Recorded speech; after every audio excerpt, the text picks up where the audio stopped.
असेल तर ऍडव्हान्स जावा समजेल का? काही प्रॉब्लेम नाही आहे. तुम्ही फक्त मला क्वेश्चन विचाराल. तुम्हाला जर काही समजलं नाही ना, मी कोअर जावा मध्ये पण जाऊ शकतो त्या पर्टिक्युलर टॉपिकसाठी. जर तुम्हाला कोणता टॉपिक समजत नसेल ऍडव्हान्स जावा मध्ये, तर मी कोअर जावा मध्ये पण स्विच होऊ शकतो काही टायमिंग साठी. कारण की कसं आहे, जिथपर्यंत कोअर जावा समजणार नाही तिथपर्यंत ऍडव्हान्स जावा समजणे पॉसिबल नाही आहे. ओके, तर आपल्याला आज पण थोड्या गोष्टी कोअर जावाचं पण थोडं ओव्हरलुक घ्यायचंय. ओके, निखिल सर मी स्टार्टिंग घेतलेली आहे, आपलं रेकॉर्डिंग स्टार्ट केलेली आहे. ओके,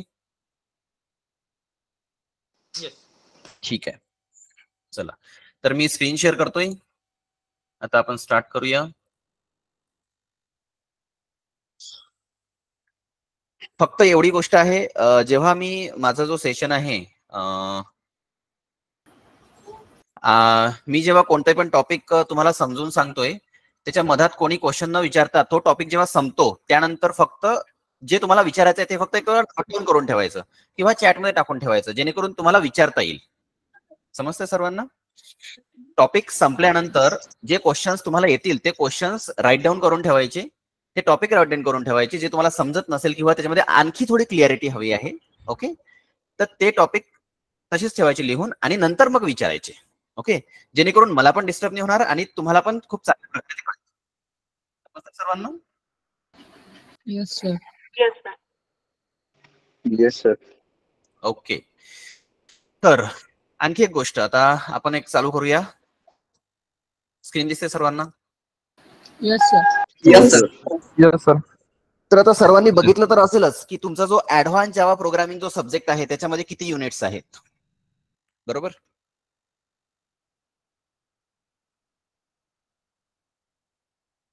कोणी चेक केलं आहे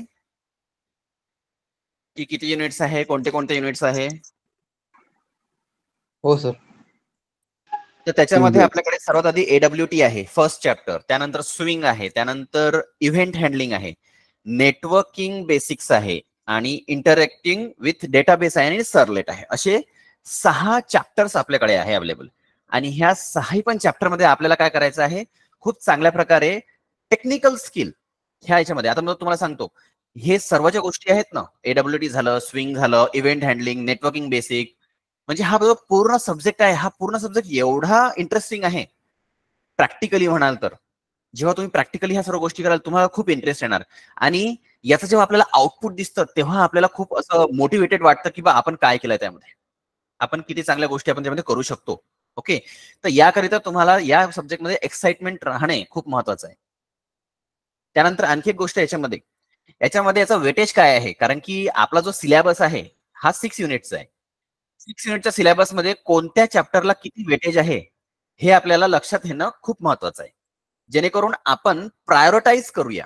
म्हणजे प्रत्येक चॅप्टरला आपण प्रायोरिटाईज पण करू शकतो की एक्झॅक्टली आपल्याला कशावरती फोकस करायचं आहे. ओके, त्याच्यासाठी आपल्याकडे हे इथे वेटेज आहे. तुम्हाला खाली चॅप्टरचं वेटेज दिसत आहे. 100% पैकी 12% आपल्याला AWT ला दिलेले आहे, ऍब्स्ट्रॅक्ट विंडो टूलकिटला. 10% जो सिलेबस आहे, जे क्वेश्चन्स असतात पेपरमध्ये ते स्विंग रिलेटेड येतात. 12% इव्हेंट हँडलिंग मध्ये येतात, 10% नेटवर्किंग बेसिक मध्ये येतात आणि 12% इंटरॅक्टिंग विथ डेटाबेस मध्ये येतात आणि 14% हे सर्वलेट मध्ये येतात. सर्वात जास्त जे आहे ते आहे सर्वलेट मध्ये.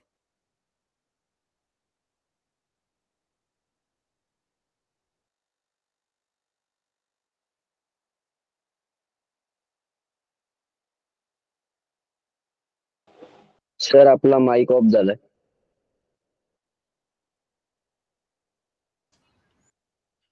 ओके, सर्वांना आवाज येतोय? Yes sir. Yes sir. तर मी स्टार्टिंग करतोय वापस. आपल्याकडे 6 चॅप्टर्स आहेत, ज्याच्यामध्ये abstract window toolkit, swing, event handling, networking basic आणि इंटरॅक्टिंग विथ डेटाबेस आणि सर्वलेट असे 6 युनिट्स आहेत. ओके, आणि ह्या 6 युनिटला पण आपल्याला टेक्निकली आणि प्रॅक्टिकली खूप चांगल्या प्रकारे शिकायचं आहे आणि लर्न करायचं आहे आणि ट्रेन व्हायचं आहे. ते एक खूप महत्वाची गोष्ट. त्यानंतर याच्यामध्ये जो वेटेज मी दाखवला होता तुम्हाला, चॅप्टर वेटेज, म्हणजे प्रत्येक चॅप्टरला किती वेटेज आहे. वेटेज मीन्स 100% जो पेपर असतो, म्हणजे जो 70 मार्क्सचा जो पेपर असतो त्याच्यामध्ये किती पर्सेंट क्वेश्चन्स कोणत्या चॅप्टरचे येतात हे आपल्याला लक्षात घेणं खूप महत्वाचं आहे, जेणेकरून आपण प्रायोरिटाईज करू शकू की आपल्याला सर्वात जास्त लक्ष कोणत्या चॅप्टरवर द्यायचं आहे ना. जसं की बघा, तुम्हाला 14% जे सर्वात जास्त आहे ते सर्वलेट आहे, ज्याचा 14% क्वेश्चन्स जे आहे, सर्वात जास्त क्वेश्चन्स ते सर्वलेटचे येतात. म्हणून सर्वलेट शिकणं खूप इम्पॉर्टंट आहे. सर्वलेटला टेक्निकली किती प्रकारे, कशा प्रकारे आपण शिकू शकू ते आपण समोर बघूयाच. त्यानंतर ऍबस्ट्रॅक्ट विंडो टूलकिटचे 12% क्वेश्चन्स येतात, स्विंगचे सर्वात कमी 10%, इव्हेंट हँडलिंग मध्ये 12%, नेटवर्किंग बेसिक मध्ये 10%, इंटरॅक्टिंग विथ डेटाबेस मध्ये 12%. तर हे जे तुम्हाला दिसत आहे ना 14%, 12%, 12%, हे जे 3 युनिट्स आहे ना, event handling, interacting with database आणि सर्वलेट, हे सर्वात जास्त वेटेज वाले आहेत है ना. स्विंग झालं, एडब्ल्यूटी पण आहे त्याच्यामध्ये है ना. देन स्विंग आणि जे नेटवर्किंग बेसिक आहे हे थोडं कमी आहे. ठीक आहे, तर ह्याच प्रायोरिटीने आपल्याला काम करायचं आहे आणि आपल्याला काय करायचं आहे, स्कोअर करायचं आहे. बरोबर, आपल्याला फक्त पास नाही व्हायचं आहे, आपल्याला स्कोअर करायचं आहे. राईट सर जवळपास वेटेज काय म्हटलं? जवळपास वेटेज सिमिलरच आहे म्हटलं सर. जवळपास सिमिलरच आहे, पण हा जो आहे हा थोडा डिफरंट आहे. याच्यामध्ये सर्वात जास्त क्वेश्चन विचारतात सर्वलेट मध्ये, कारण की हा ऍडव्हान्स जावा मधला सर्वात मोठा टॉपिक आहे सर्वलेट. आणि आणखी एक गोष्ट तुम्हाला सांगतो, सर्वलेट जर तुम्ही खूप चांगल्या प्रकारे केलं ना, तर रिअल लाईव्ह इंडस्ट्रीमध्ये, आयटी इंडस्ट्रीमध्ये ह्या सर्वलेटचं खूप मोठं योगदान आहे, म्हणजे प्रोजेक्ट डेव्हलपमेंट मध्ये. कारण की अजूनही पण सर्वलेट युज करतात खूप कंपनीज. आणि जर तुम्हाला सर्वलेट जमलं तर त्यानंतर JSF आहे इंडस्ट्रीमध्ये, त्यानंतर स्विंग बूट आहे है ना. या सर्व गोष्टी जमून जातील जर तुम्हाला जमलं तर. म्हणून इथे लक्ष देणं खूप महत्वाचं आहे. ओके, पण आपल्याला महत्वाचं आहे सिलेबस. पण सिलेबस साठी आपल्याला ह्या सर्व चॅप्टर्सला प्रायोरिटाईज करणे पण खूप महत्वाचं आहे. समजत आहे सर्वांना? Yes, sir. Yes, sir. Yes, sir. Yes, sir. आता आपण थोडं काय करूया, एक थोडं डिस्कशन करूया आपल्या कोअर जावावरती. आता सर्वात आधी कोणी मला सांगू शकते का की कोअर जावामध्ये कोणते कोणते टॉपिक्स होते आणि कोअर जावा कशासाठी यूज होत होतं नेमकं?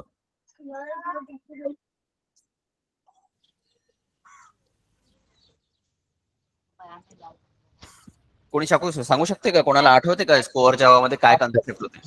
ऍपलेट वगैरे sir. Exception handling, inheritance, applet package, inheritance, multi threading, polymorphism, Applet. बरोबर.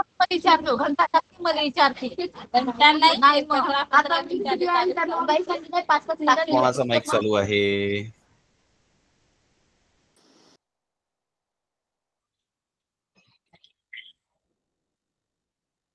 माईक तेव्हाच चालू ठेवा जेव्हा तुम्हाला बोलायचं असते. ठीक आहे,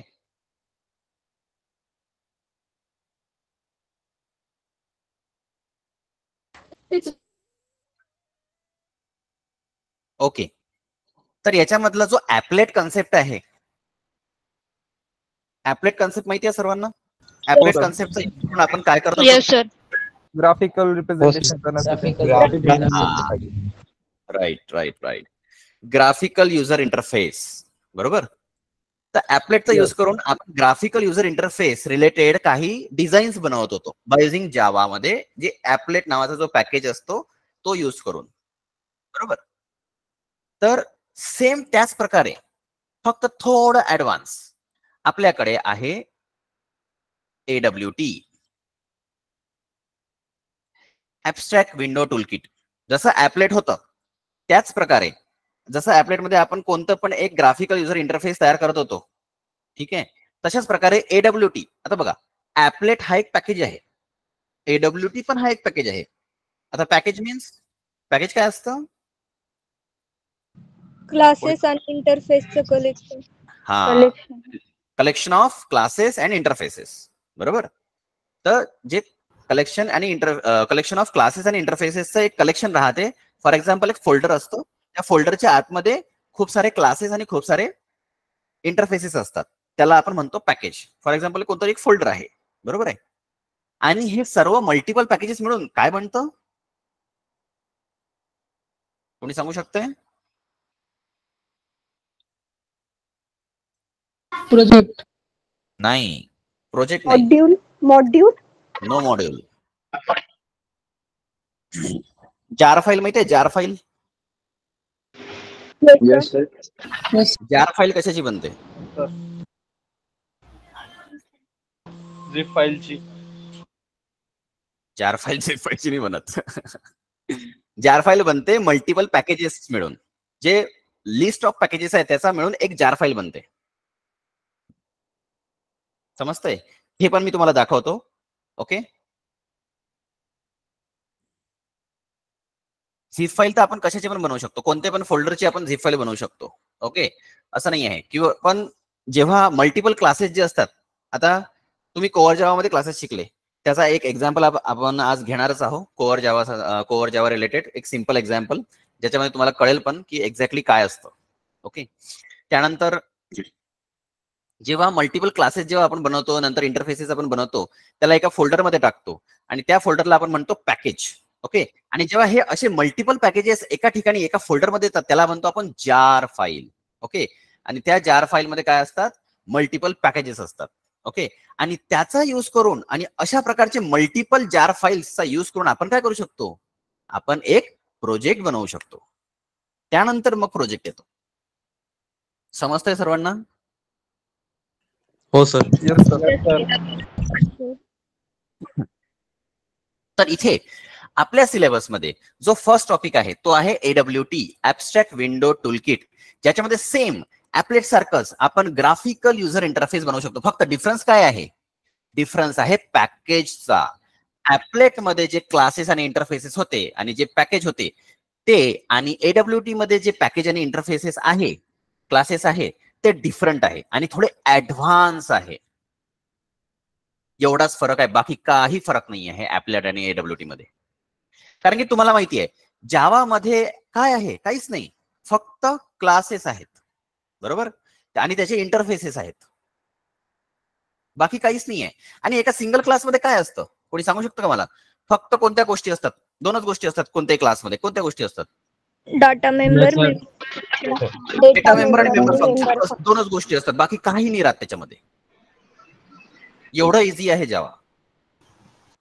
तुम्ही कोणताही पण प्रोग्राम पकडा, तुम्ही कोणताही पण जावाचा प्रोग्राम घ्या, तुम्हाला त्याच्यामध्ये दोनच गोष्टी दिसेल, data member and member function. Data member म्हणजे काय? Variables, right. आणि मेंबर फंक्शन्स म्हणजे काय? मेथड्स.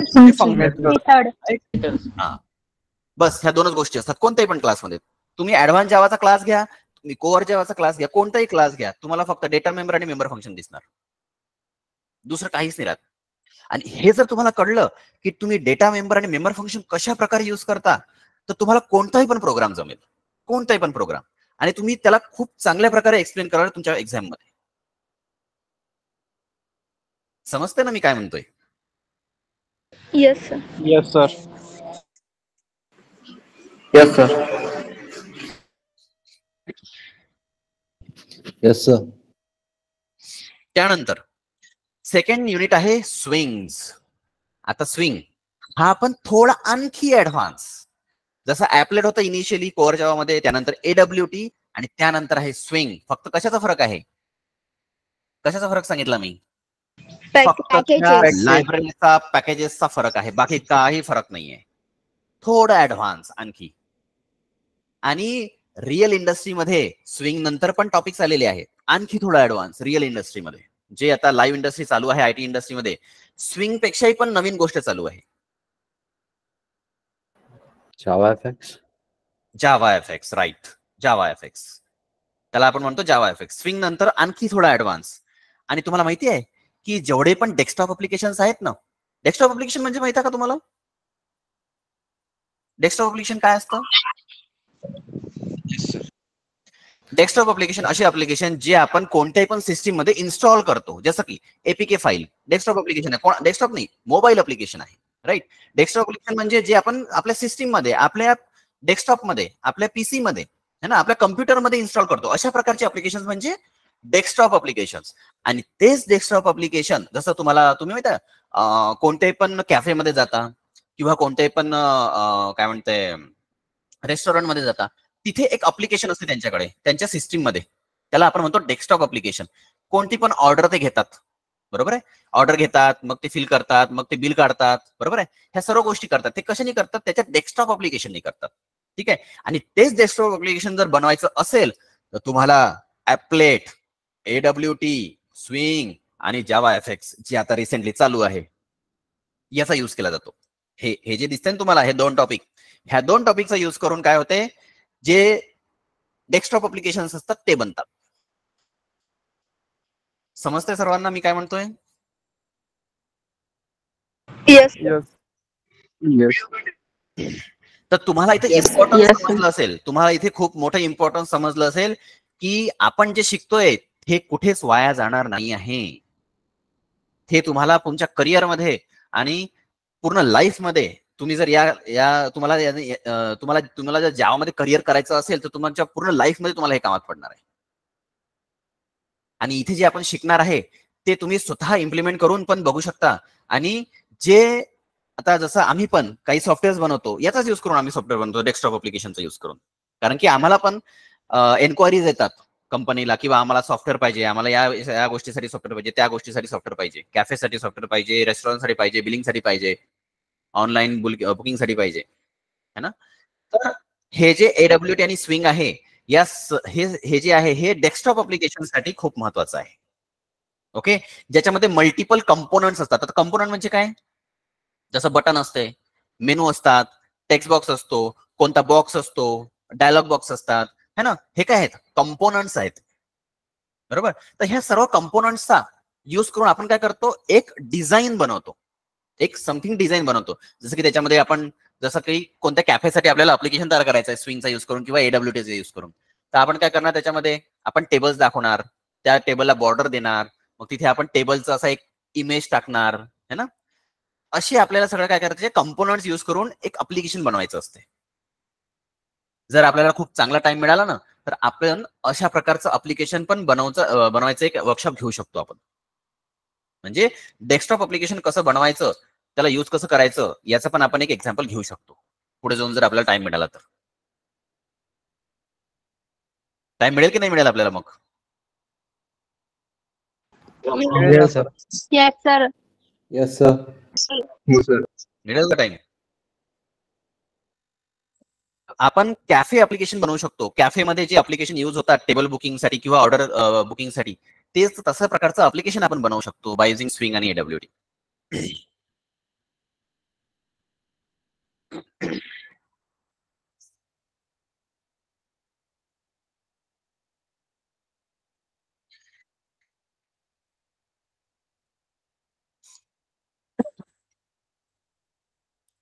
ओके. त्यानंतर आहे इव्हेंट हँडलिंग. आता हा जो टॉपिक आहे इव्हेंट हँडलिंग, हे जे वरचे आपण टॉपिक्स बघितले ना, हे कशासाठी आहे? हे फक्त डिझाईन करायसाठी आहे. ग्राफिकल युजर इंटरफेसला डिझाईन करायसाठी, म्हणजे एक प्रेझेंटेशन तयार करायसाठी, एक व्ह्यू, एक फक्त प्रेझेंटेशन. म्हणजे फक्त आपल्याला दिसेल, काही ऍक्टिव्हिटी नाही होणार त्याच्यामध्ये, काहीच ऍक्टिव्हिटी नाही. म्हणजे कुठे जर काही क्लिक केलं तर काहीच नाही होणार, कशावर क्लिक केलं की दुसरीकडे काही रिडायरेक्ट पण नाही होणार, काहीच नाही होणार, म्हणजे मुवमेंट नाही होणार त्याच्यामध्ये कोणती. ओके. याचा युज करून.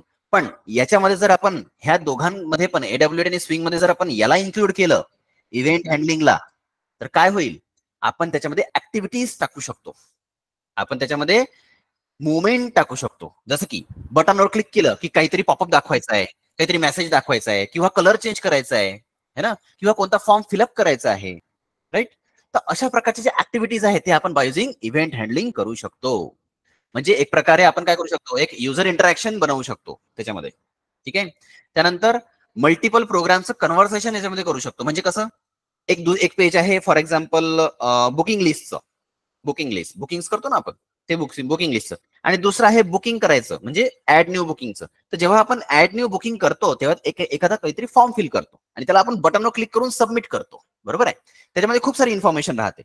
ओके. जेव्हा आपण त्या बटनवर क्लिक करतो तेव्हा तो कुठे जाईल, डायरेक्टली लिस्ट वरती जाईल आणि दाखवेल की बा जे तुम्ही फिल केलं होतं ते तुमच्या लिस्ट मध्ये आलेलं आहे. याला आपण काय म्हणतो, कन्व्हर्सेशन बिटवीन 2 प्रोग्राम्स. ठीक आहे. देन कुठे पण टाईप करणे, मग नंतर माऊसचे मुव्हिंग्स, वेगवेगळे इव्हेंट्स त्याचे, है ना. देन लिस्नर्स वगैरे असतात त्याच्यामध्ये. जेव्हा कोणतीही पण ऍक्टिव्हिटी, कोणत्याही पण कंपोनंटवर आपण क्लिक केलं की काहीतरी ऍक्शन परफॉर्म होते, तर ती ऍक्शन जी आहे ती होते इव्हेंट हँडलिंग मध्ये. हे जे इव्हेंट हँडलिंग आहे, हे इव्हेंट हँडलिंग काय करतं, ह्या दोघांना मदत करतं एक्झिक्युशन व्हायला पूर्ण. समजतं एक एक पॉईंट मी कसा समजून सांगतोय? Yes. Yes, sir. म्हणजे ह्या दोघांना, हे दोघं काय आहेत मग एक प्रकारे, फॉर एक्झाम्पल कसं म्हणू शकतो आपण याला? Front end. हा बिलकुल, याला आपण फ्रंट एंड म्हणू शकतो, फक्त front end, but Yes, sir. Without any Just movement. like Android. हा, without any movement, but without any movement, बरोबर. पण जेव्हा आपण इव्हेंट हँडलिंग टाकणार तर त्याच्यामध्ये आपण इव्हेंट मुवमेंट जे आहे त्याची ऍड करू शकतो. ठीक आहे. फॉर एक्झाम्पल, हा एक रोबोट आहे ज्याच्यामध्ये आपण प्रोग्रामच टाकला नाही आहे. मग आपण काय करणार, त्याच्यामध्ये काहीतरी इव्हेंट हँडलिंगचे मुवमेंट्स टाकणार, मग तो रोबोट काय करणार, मुवमेंट करणार. अशा प्रकारे आपण त्याला समजू पण शकतो. समजते डिपेंडन्सी? वन बाय वन डिपेंडन्सीची समजून सांगतोय मी. Yes, ज्याला sir. ज्याला ऍपलेट पण नसेल माहिती किंवा ऍपलेटचं थोडंफार समजत नसेल, तर जेव्हा आपण AWTचा एक्झाम्पल घेऊ ना, तेव्हा आपल्याला एक्झॅक्टली समजून जाईल की ऍपलेट पण काय होतं. आणि ज्याला ऍपलेट माहिती आहे त्यांना हे पण समजून जाईल की AWT किती ऍडव्हान्स आहे आणि त्याच्यापेक्षा ऍडव्हान्स स्विंग कसा आहे हे पण समजून जाईल.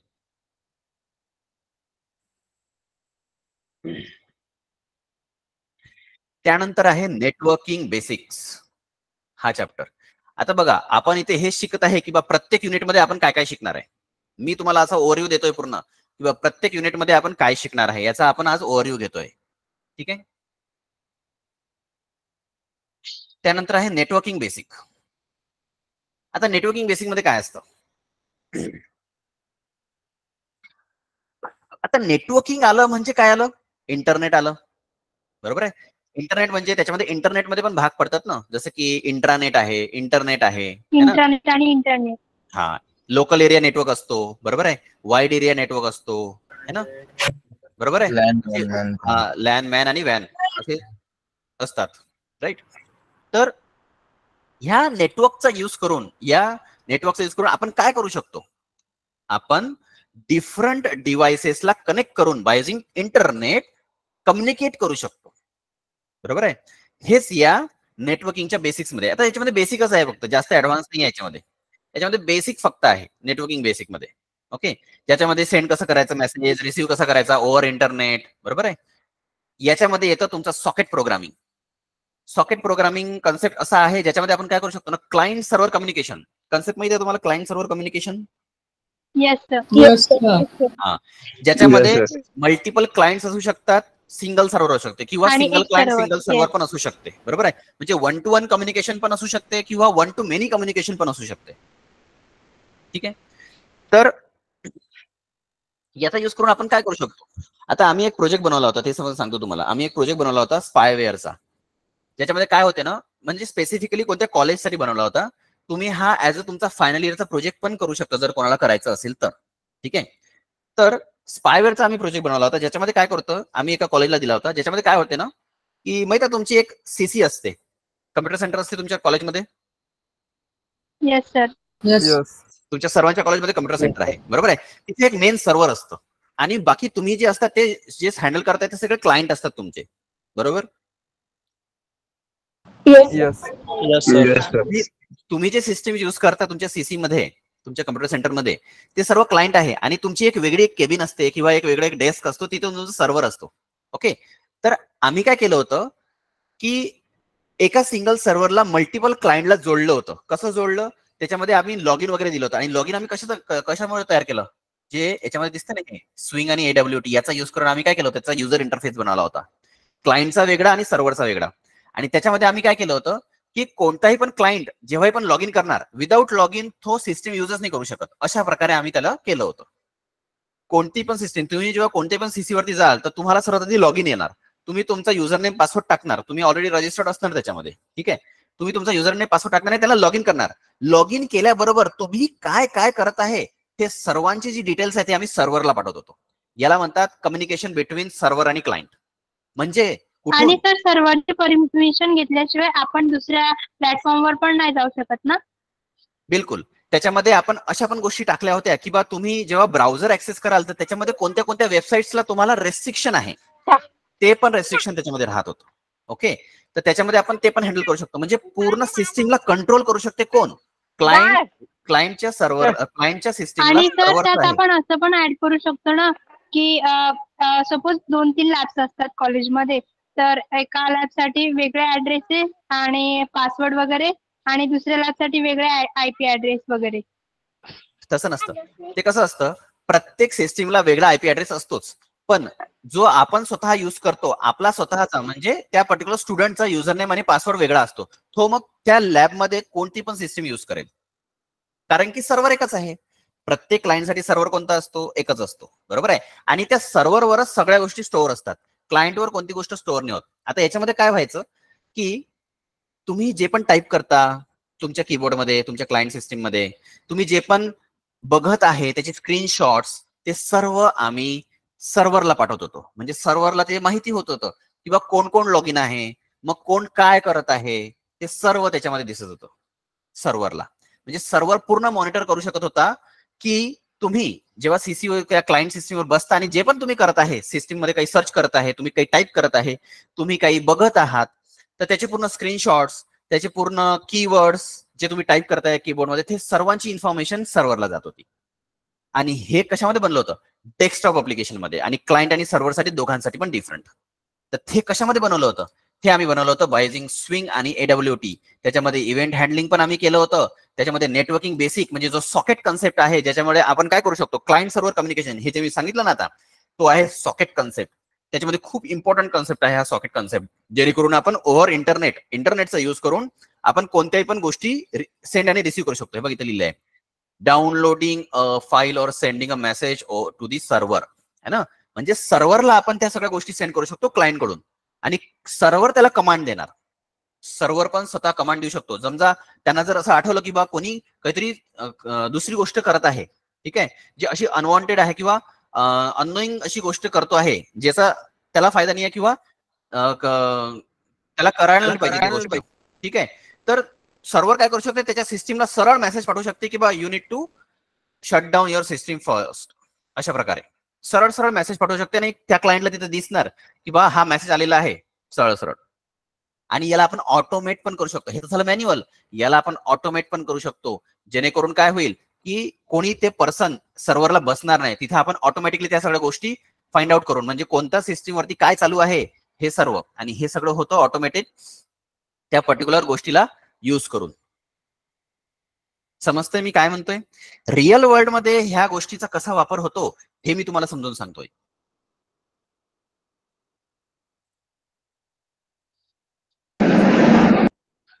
समजत आहे का सर्वांना? Yes sir.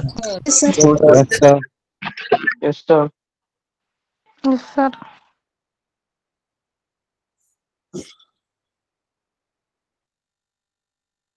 जर माझ्याकडे असेल ना तर मी एक दाखवतो, एक मिनिट.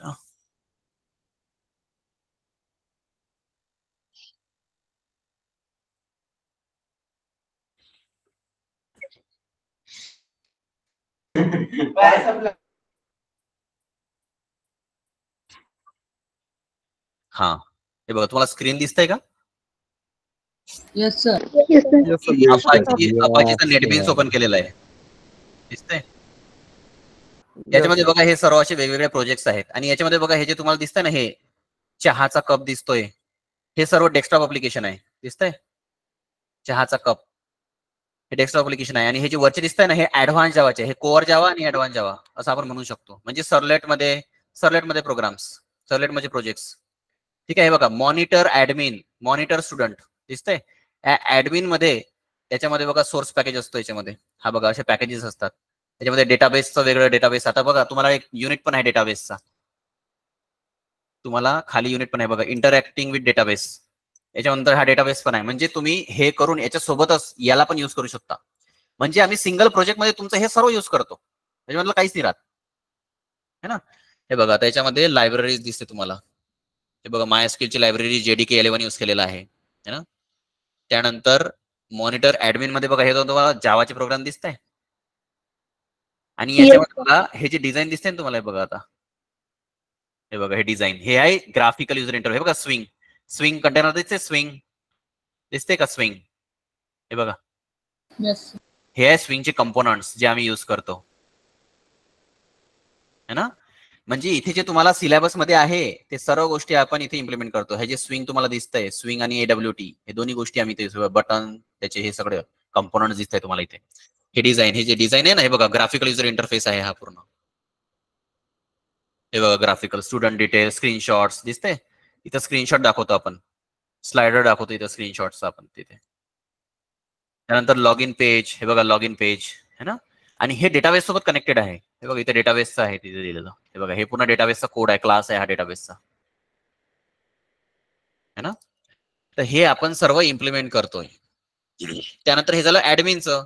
त्यानंतर स्टुडंटच्या याच्यामध्ये बघा, आता स्टुडंटच्या याच्यामध्ये पण सेम तसंच आहे. स्टुडंटच्या याच्यामध्ये बघा कॅप्चर स्क्रीन दिसतंय, स्क्रीन कॅप्चर करतो आपण त्याच्यामध्ये त्याची. आणि हे बघा हे स्टुडंटची इन्फॉर्मेशन घेतो बघा, enter below information to start your practical session. कारण की हे स्पेशली आम्ही प्रॅक्टिकल सेशनसाठी केलं होतं, म्हणजे कोणतं प्रॅक्टिकल आहे, कोणत्या नंबरचा आहे, कोणती ब्रांच आहे, कोणत्या इयर सेमिस्टरचा स्टुडंट आहे, है ना. नंतर मॉनिटर स्टुडंट, मॉनिटर याच्यामध्ये सर्व दिसतं त्याच्या सेशनची इन्फॉर्मेशन, जिथपर्यंत त्याचा सेशन एंड नाही होत तिथपर्यंत त्याची सेशनची इन्फॉर्मेशन दिसणार. हे सर्व आपण काय करतोय, इम्प्लिमेंट करू शकतो रिअल टाइम मध्ये. आणि म्हणून मी पण हे खूप चांगल्या प्रकारे तुम्हाला समजावून पण सांगू शकतो, प्रॅक्टिकली पूर्ण. वाटतंय आता काहीतरी advantage? Yes sir. Yes, sir. Yes, sir.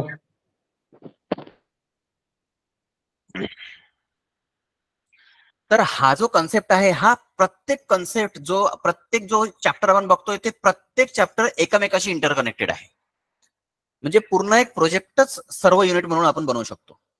जसं याच्यामध्ये आता जो हा थर्ड आहे, इंटरॅक्टिंग विथ डेटाबेस, याच्यामध्ये काय आहे, फक्त काय आहे की जो डेटा इथे फ्रंटला होता बाय युझिंग इव्हेंट हँडलिंग म्हणा किंवा स्विंग मध्ये म्हणा, जो आपण डेटा घेणार तो फक्त आपल्याला काय करायचा आहे, डेटाबेस मध्ये स्टोअर करायचा आहे, राईट.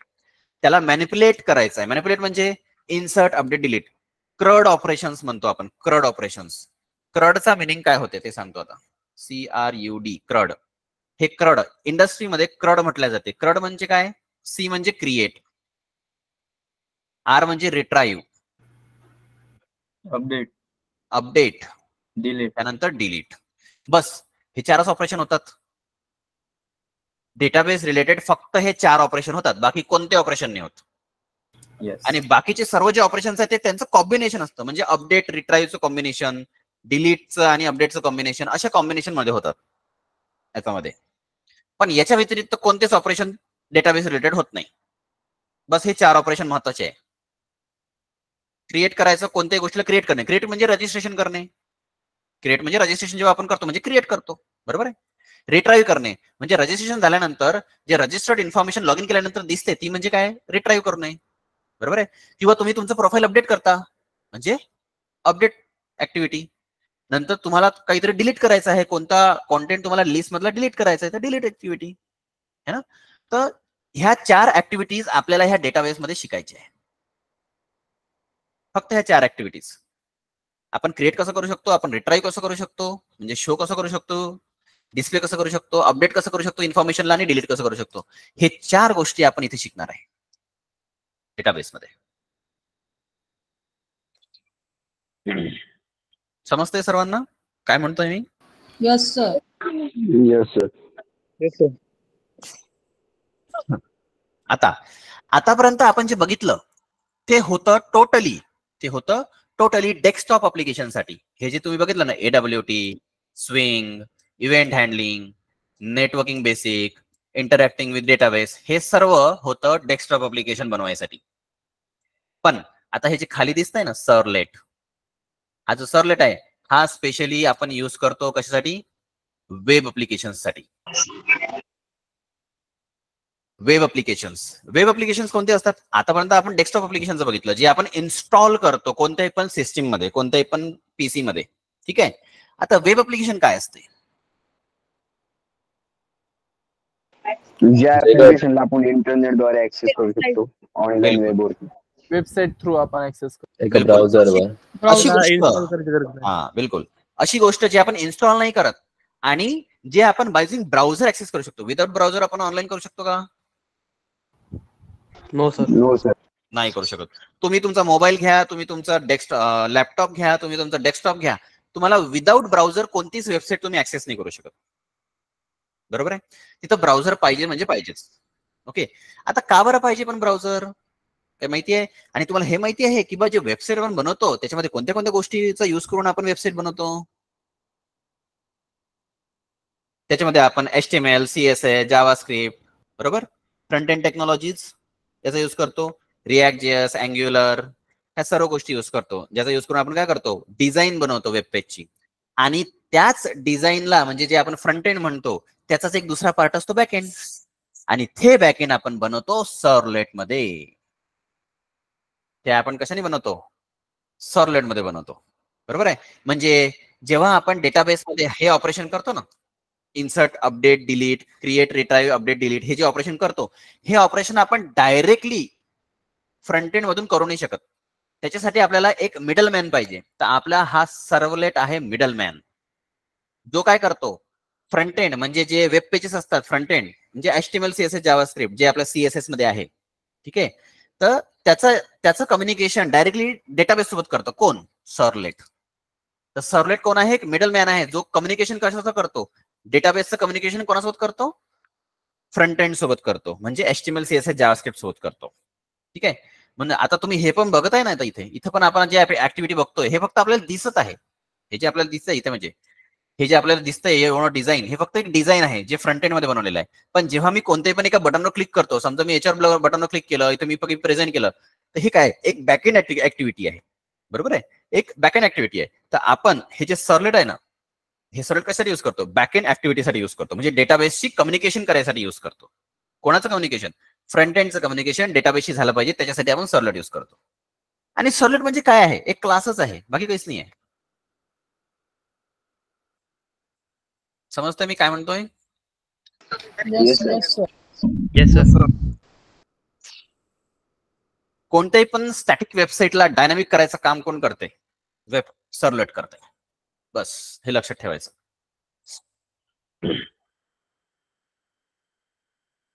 समजलं सर्वांना? हे सर्व युनिट मध्ये काय आहे? Yes sir. Yes sir. Yes, sir.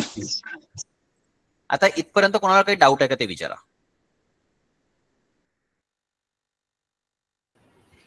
नाही. Hello sir. नाही सर.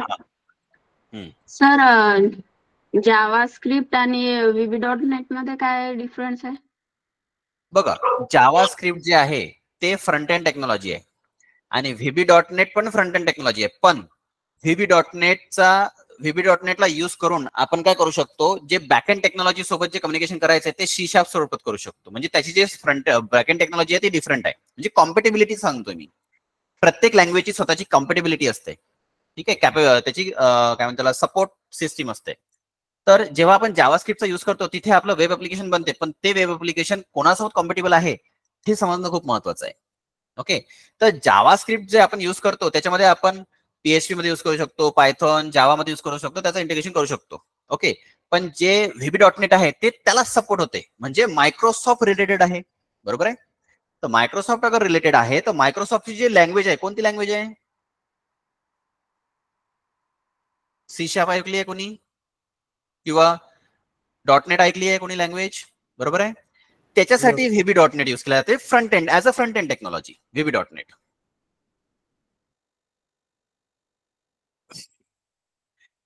Node.js हे बॅकएंड टेक्नॉलॉजी आहे, Express.js पण हे बॅकएंड टेक्नॉलॉजी आहे, फ्रंट एंड टेक्नॉलॉजी नाही आहे. तुम्हाला जर फ्रंट एंड टेक्नॉलॉजी मध्ये जर React.js जर शिकलात तर तुम्हाला त्याच्यासोबत Node.js शिकलात, तुम्हाला फ्युचर पॉईंट ऑफ व्ह्यू खूप चांगला आहे. As a front end plus backend technology, म्हणजे फुल स्टॅक डेव्हलपमेंटसाठी जर तुम्हाला काही करायचं आहे तर React.js प्लस Node.js आणि विथ Express.js हे तुम्ही युज करू शकता. नाही, सर्वलेट वेगळा आहे, स्प्रिंग बूट वेगळा आहे. Servlet it is just like a one concept आणि एक क्लास आहे फक्त तो सर्वलेट, म्हणजे ज्याचा युज करतो आपण कोणत्याही पण बॅकएंड कम्युनिकेशन साठी. ओके. बट जे स्प्रिंग बूट आहे ना, स्प्रिंग बूट एक फ्रेमवर्क आहे. स्प्रिंग बूट काय आहे? एक फ्रेमवर्क आहे. फ्रेमवर्क म्हणजे त्याच्यामध्ये स्वतःच्या लायब्ररीज आहेत आणि स्वतःचं फ्रेमवर्क असल्या कारणामुळे त्याचे जे लायब्ररीज आहेत तेच आपल्याला युज करावे लागतात. त्याला आपण त्याचाच जे काय म्हणतात त्याला फ्रेमवर्क आहे, त्याचे जे लायब्ररीज आहेत त्याचा युज करून आपण काय करू शकतो, त्यामध्ये MVC पॅटर्न येते एक, ते MVC पॅटर्नचा युज करून आपण स्प्रिंग बूटला इम्प्लिमेंट करू शकतो. ते थोडं वेगळं जातं, म्हणजे थोडं जास्तच ऍडव्हान्स आहे सर्वलेट पेक्षा ते स्प्रिंग बूट. सर आपण ते कोर जावा मध्ये IO क्लासेस शिकलो, ते विथ रिस्पेक्ट टू ऍडव्हान्स जावा आणि बाकीचे ऍप्लिकेशन तिथे कुठे युज होणार? IO स्पेसिफिक म्हणताय की कसं? जे होते ते स्ट्रीम वाले classes. File handling. Last okay, file handling, right.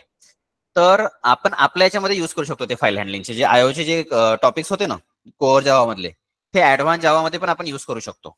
म्हणजे बायझिंग सर्लेट मध्ये पण युज करू शकतो, आपण आपल्या ऍडव्हान्स जावा मध्ये पण युज करू शकतो. त्याचं काही असं हे नाही आहे की बा डिपेंडन्सी नाही आहे, इंडिपेंडंट पण नाही आहे तो कन्सेप्ट. फाईल हँडलिंगचा जो कन्सेप्ट आहे तो कॉमन आहे, तो तुम्ही कुठे पण युज करा. तुम्ही कोर जावा मध्ये युज करा, ऍडव्हान्स जावा मध्ये युज करा, किंवा तुम्ही कोणत्या फ्रेमवर्क मध्ये युज करा जावाच्या, तिथे तो आयोचा कन्सेप्ट आहेच फाईल हँडलिंगचा. हा, त्याचा प्रॅक्टिकल युज काय म्हणजे त्याच्यात? बघा कसं असते, आता तुम्ही कुठे जॉबसाठी जर अप्लाय करत आहे तर तुम्हाला CV अपलोड करावं लागते, बरोबर आहे?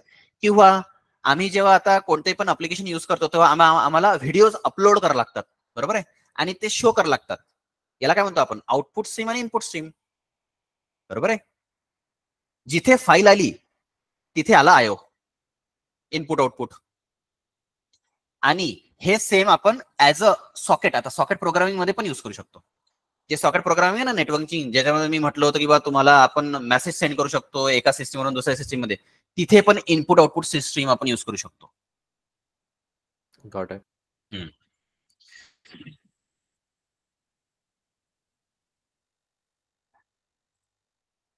आणखी काय?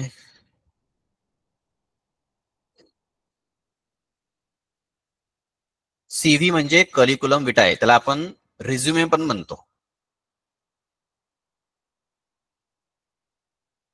हाय सर, लँग्वेज फ्लेक्झिबल आहे का? Yes, it is very flexible. कारण की अजूनही जावा लँग्वेज ही टॉपवर आहे, आपण त्यामध्ये काही पण करू शकतो. आणखी कोणाला काही विचारायचं आहे?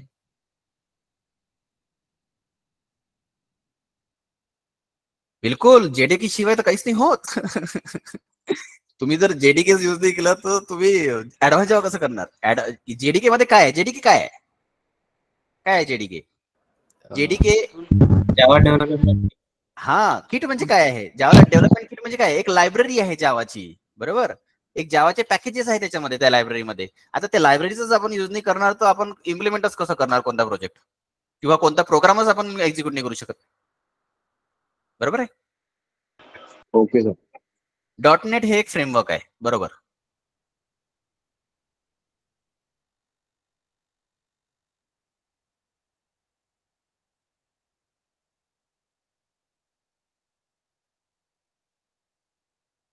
ओके सर, हा, आपल्या कोर्सेसची प्राइस आणि जे पण आता आपण आज केलंय त्याचा एक प्रोग्राम घेऊन मग आपण शटडाऊन करू.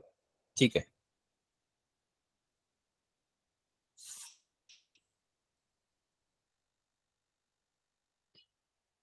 .NET मध्ये पण आपण वेब ऍप्लिकेशन बनवू शकतो.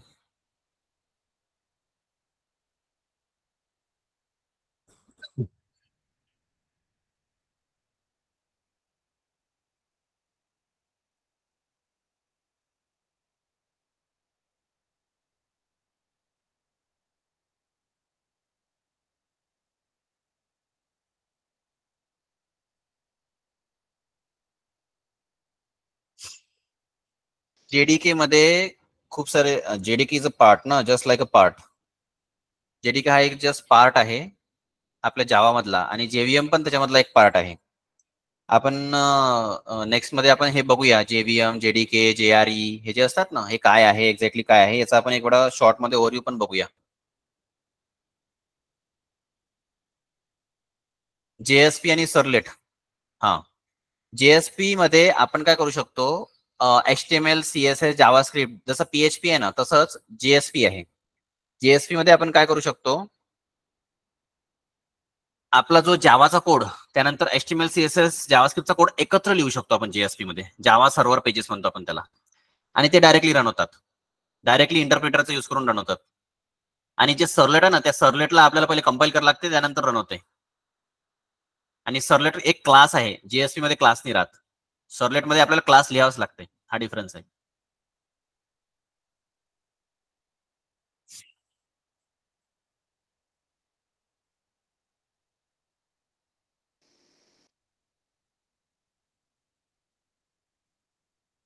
ऍडव्हान्स जावा मध्ये JDKचा यूज केल्याशिवाय, तुम्हाला सांगतो, ऍडव्हान्स जावा असो का कोअर जावा असो, JDK यूज करावंच लागते.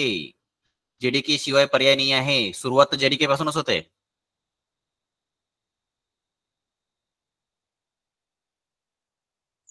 ठीक आहे. निखिल सर, काय करायचं होतं म्हटलं? ओके सर, नेक्स्ट एक प्रोग्राम आहे तो करा आणि वाइंड अप करून द्या, कारण की 1 अवर झालेलं आहे. ओके ओके ओके, ठीक आहे. तर हे introduce your course and price of the subject we want to know to enrol in it. याचं कसं करायचं निखिल सर?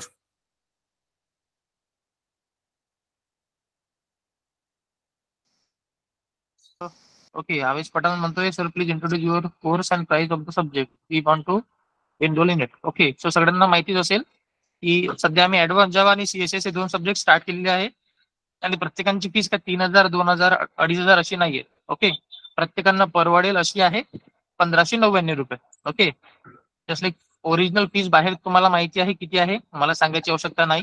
ओके, पण आम्ही एवढं लो कॉस्ट मध्ये प्रोव्हाइड का करतोय, कारण की ऍक्च्युली आमच्याकडे तो एक्सपिरियन्स आहे आणि आम्हाला एक्झॅक्टली माहिती त्याची प्राइस ऍक्च्युली किती असायला पाहिजे. ओके, सो 1,599 म्हणजे 1,600 रुपये पर सब्जेक्ट प्राइस आहे. ऍडव्हान्स जावा, CSS आणि operating system. Okay, operating system काही दिवसानंतर आम्ही स्टार्ट करू, जसं माझा शेड्यूल फ्री झाला आणि अक्षय सरांचा, मग आम्ही ऍडव्हान्स जावा ऑपरेटिंग सिस्टीम नेक्स्ट वीकला चालू करणार आहे. सध्या 2 डेमो बॅचेस चालू झालेले आहेत, ऍडव्हान्स जावा आणि CSS ची संध्याकाळी असेल 3 ते 4. ठीक आहे, आणि रोज सकाळी 10 ते 11 तुमची ऍडव्हान्स जावाची बॅच असेल. समजलं?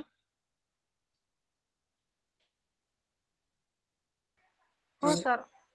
Yes sir. CSS म्हणजे जावास्क्रिप्ट. तुमचा जो CSS चा आज 3 वाजता डेमो आहे ना, तर त्याच्यामध्ये तुमचा HTML CSS आणि जावास्क्रिप्ट तिन्ही पण सब्जेक्टचं हे आहे, त्याच्यामध्ये कन्सेप्ट आहे, जो तुमचा CSS सब्जेक्ट आहे ना त्याच्यामध्ये. त्यानंतर CS फील्ड मध्ये जास्त स्कोप कशामध्ये आहे? CS means computer science. अरे, कम्प्युटर सायन्स मध्ये स्कोप आहे, अंतच नाही त्याचा. बरं, आपण ह्या सेशनला 1 तासापेक्षा जास्त घेऊन जाऊ शकतो. Okay, no issue. बट याच्यानंतर माझं इंडस्ट्रियल ट्रेनिंगचे पण पिरियड्स आहेत बरं, म्हणजे लेक्चर्स आहेत, सो त्याच्या अकॉर्डिंग शेड्यूल असू द्या. बिलकुल बिलकुल, आपण ते थोडं टाइमचं मॅनेजमेंट करूया. ओके, सर्वांना समजलंय आजच्या सेशन मधलं आपण काय घेतलंय? तर येस सर. तुमचे काही फीडबॅक जर असतील तर ग्रुपवर तुम्ही टाकू शकता किंवा इंडिव्हिज्युअली पण पाठवू शकता. ठीक आहे, स्टार्टिंग गुगल मीटला. सर, पुढच्या सेशन पासून डायरेक्ट सिलेबस चालू करून द्या, कारण आता खूप टाइम झालाय ना. हा, अक्षय सर, डायरेक्ट सिलेबस चालू करा. सिलेबस ओरिएंटेड जायचंय. तो माझं असं होतं की जर तुम्ही एक प्रोग्राम करून पण दाखवला त्यांना, म्हणजे त्यांना समजून जाईल, आणि मग वाइंड अप करा. हो नाही, सर. आता मला पण थोडस काम आहे, मला पण थोडं क्लायंट कॉल घ्यायचा आहे. ओके, तर आपण उद्या सर्वात आधी तेच करूया, आधी प्रोग्रामच घेऊया सकाळी. प्रोग्राम ओरिएंटेड चालू करूया. आताही काही क्वेश्चन असेल तर विचारून घ्या, म्हणजे तुम्हाला पहिलं सेशन आहे आज, असं जसं की तुम्ही जे क्वेश्चन्स विचारले, ओके, तर तुम्ही आजच्या सेशनला विचारा, म्हणजे कसं उद्यापासून मग आपण डायरेक्ट चालू करू शकतो. कारण की तुम्ही जर क्वेश्चन विचारताय तर मग आम्हाला आन्सर द्यावा लागेल, आन्सर द्यायला टाइम जातो. आता 1 तास झालेला आहे. ओके, तो जसं आम्ही सांगितलं की 1 तासापेक्षा जास्त जर घेतलं, तुम्हाला माहिती आहे की ते अर्ध्यापेक्षा जास्त मुलं तसेच बोर होतात. ओके, मग ते तुम्हाला काही पण शिकवलं आणि किती पण चांगलं शिकवलं तरी. तर उद्यापासून अक्षय सर पहिला युनिट स्टार्ट करून मग त्यांचं प्रोग्रामिंग स्टार्ट करा. हो, आपण उद्यापासून फर्स्ट युनिट चालू करणारच आहोत. ओके सर, बट आमचा सगळ्यात मेन मुद्दा होता की चॅप्टर किती आणि चॅप्टरचं वेटेज किती.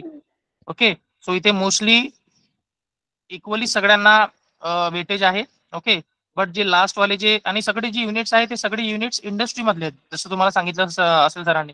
पहिले 2 युनिट्स आहे UI साठी, युजर इंटरफेस साठी, त्याच्यानंतर त्याच्यासाठी इव्हेंट हँडलिंग, ओके, मग त्यासाठी लागणारे नेटवर्किंग हा तुमचा 4th चॅप्टर, 5th चॅप्टर आहे तुमचा डेटाबेस साठी आणि 6th आहे तुमचं सर्व्हलेट.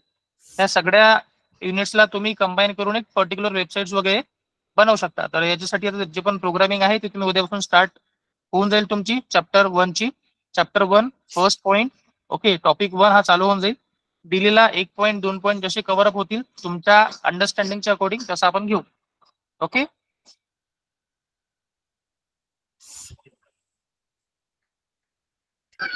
Yes sir. आपण सर्व जे प्रोग्राम्स आहेत ते व्यवस्थित घेऊया, जेणेकरून आपल्याला पण समजेल. छोट्या छोट्या गोष्टी खूप असतात जे आपल्याला समजत नाही, ते पण आपण खूप जास्त कव्हर करूया त्यामध्ये practically. Okay, sir lecture Google Meet वरच होणार आहेत का पेड वाले पण? नाही, याच्यावरती होणार नाही. ओके, दुसरं एक प्लॅटफॉर्म असेल त्या प्लॅटफॉर्मवरती होईल. आम्ही डेमॉन्स्ट्रेशन फक्त 4-5 दिवस याच्यावरती घेतोय. त्याच्यानंतर आम्ही त्याच्यावरती जे पेड स्टुडंट आहे त्याच्यावरती शिफ्ट करून देऊ. ओके, 1 डिव्हाइस 1 लॉग इन आणि त्यांना सर्टिफिकेट्स. ओके, जे पण सर्टिफिकेट्स आहे ते प्रीमियम आहेत, प्रायव्हेट लिमिटेड आणि ISO. सो त्या सर्टिफिकेटचं वेटेज भरपूर आहे. ओके, सो एक पर्सन वरती मला माहिती आहे मुलं खूप हुशार आहेत. एक डिव्हाइस एक जण घेतो पर्टिक्युलर सब्जेक्टची बॅच आणि मग 10 जण त्याच्यावरती करतात. बट तो एक पर्सन ज्याचा मोबाईल आहे त्याचाच तो ऍडव्हान्टेज आहे ना. तो मोबाईल जिथं घेऊन जाईल त्याच्याकडे तुम्हाला जावं लागेल. जर तो घरी गेला तर मग झालं तुमचं नुकसान आहे. ओके, सो फी जितकी कमी का ठेवलेली आहे कारण की तुम्ही सगळेच अफोर्ड करू शकले पाहिजे. ओके, तर ह्या पण एक गोष्टीचा लक्ष ठेवाल की अशा ह्या मिस्टेक्स आहे टाळा. ठीक आहे, आणि तुम्हाला असं वाटत फायदा होईल, बट ते सर्टिफिकेट मिस होईल. त्या पुढच्या पर्सनचा ज्याचा मोबाईल आहे ज्यांनी तो प्लॅन केला त्यालाच ते सर्टिफिकेट भेटते, बाकी त्यांना भेटत नाही. समजते सगळ्यांना? Yes yes sir. Yes sir.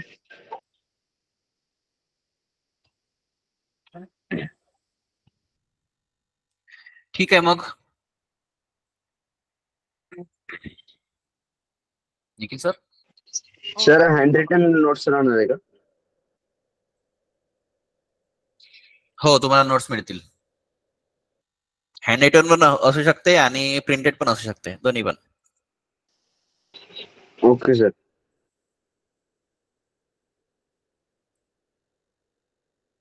ठीक आहे, आणखी कोणाला काही क्वेश्चन आहे?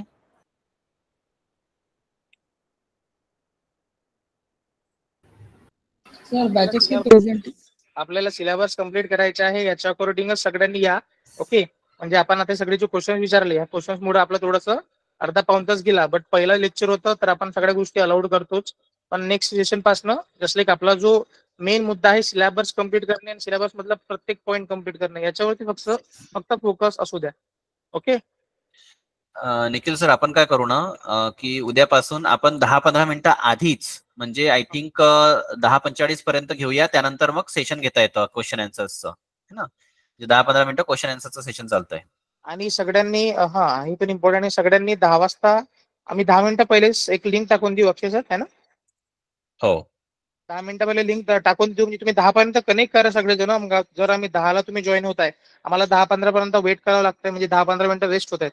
ओके, आणि सध्या टाइम इज मनी, सो त्याला पण एक लक्षात ठेवाल. ओके, सो 10 पर्यंत सगळ्यांनी कनेक्ट करून घ्या. आम्ही 9:50 ला तुम्हाला लिंक टाकून देऊ, 9:55 पर्यंत. 10 पर्यंत कनेक्ट करा, 10ला शार्प चालू होऊन जाईल, 11ला संपून जाईल. समजलं? Yes sir. ओके, चालेल. चालेल. ठीक आहे, मग आता आपण क्लोज करूया. बाकी आणखी थोड्या चांगल्या एक्साइटमेंट मध्ये आणि चांगल्या मोटिवेशन मध्ये आपण उद्याला आपला फर्स्ट मिनिट चालू करूया. ठीक आहे, चला मग. Bye everyone.